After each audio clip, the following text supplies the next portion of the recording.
So this video is going to be a really introduction one, and to explain about why we have to learn Git and what is the use of Git.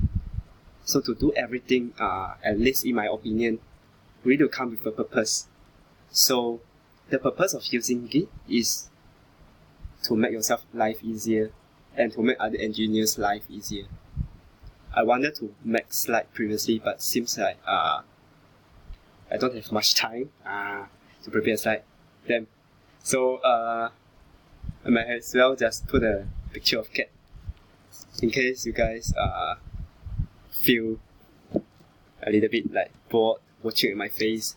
So I put a cat face like really near here. Yeah, you can look at the cat if you don't want to look at my face. So anyway, introduction for Git. So the reason we use Git is for version control. Basically, it is a really useful tool and it's really like simple to use. For me, at least because of my work content in for example during my internship period, basically I use Git for simple stuff only. So I don't have to go through like really complicated like versioning control stuff. In fact, I think most of us will not be using it like throughout the life of engineers. Maybe, I'm not sure. So this is going to be this series is going to be a series where I will explain all the things that I use for Git during the entire workflow of me working in Grab and team. Yeah, maybe in other team. Obviously, for Git case, in different companies we will have a different kind of development workflow, and also for different individual. So far, I know there are several ways of doing the same thing. For my way, it's really the simplest one I can say. So if you are able to learn my way, obviously you can find out your own like preference of doing the version controlling things. But if you are able to like catch up at least my way, you'll find it really easy to use a Git. Yeah, basically, analogically, Git is something like a game saving feature. So for example, you think of coding like playing a game. So in the midst of playing a game, it's impossible for you to like playing all around single player game like in your local machine only. Then at some point of time, you have such a complicated game that it can be multiplayer. So before we come to multiplayer, let's say, okay, you are still wanting to play as a single player game, but it's impossible to you to play like from the morning until the end 24 hours with non-stop and remembering all the things that you have done throughout your gameplay. At some point of time, you must think of like, I want to save the game first before I make any other decision, because I am afraid that I will mess up the whole gameplay that I've already done. So this saving game action is actually what is managed by Git. So you can choose to save a game at any point of time when you're coding. Then at any point of time you can choose to load the game. So we call it as a drawback. So not exactly drawback, you can like so for example, if you save the game as state A, then you are given some conditional. Like their first decision that you go to the left side, second decision you can go to the right side. You don't know which one is correct.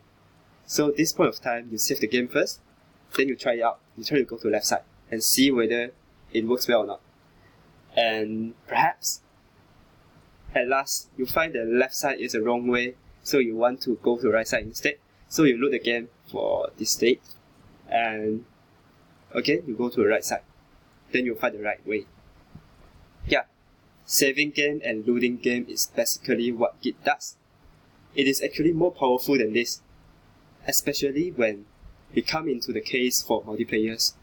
When there are several engineers working on the same project, it is easily that you will mess up the code, or you will mess up other people's code. Yeah. The tendency of you messing up other people's code due to your own change is much higher than you mess up your own code.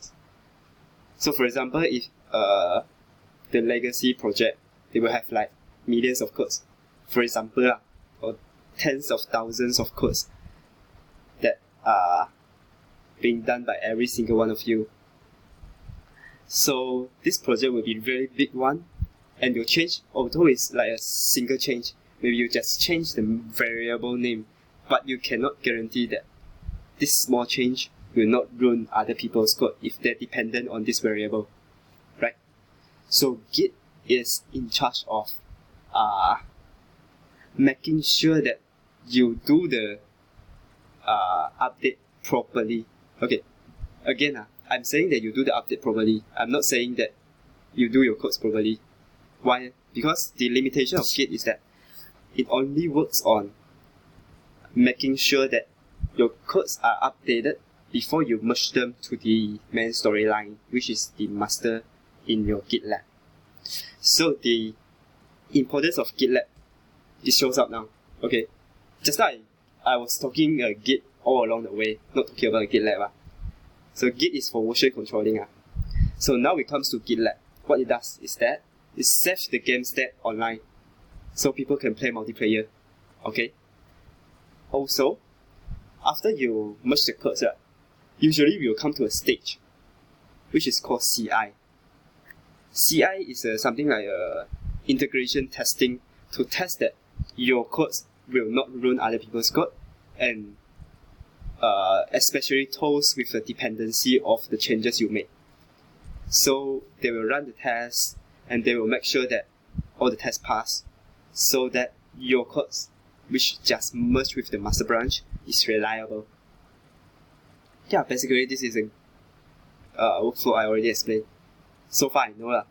Okay, use the Git to do a version control to make sure that the codes in your local machine is updated to the server, and even more updated with your own feature. Then merge it back to the server, and server will do the testing, integration testing. Then afterwards, you're done with the development cycle. Pretty easy, right? So after this, I will explain a little bit about what are the software that I will use, and what is my habit of using Git. Just remember that Git is a really important thing. It is simple, but if you mess it up, then yeah, the entire project will be messed up. Alright. Thanks.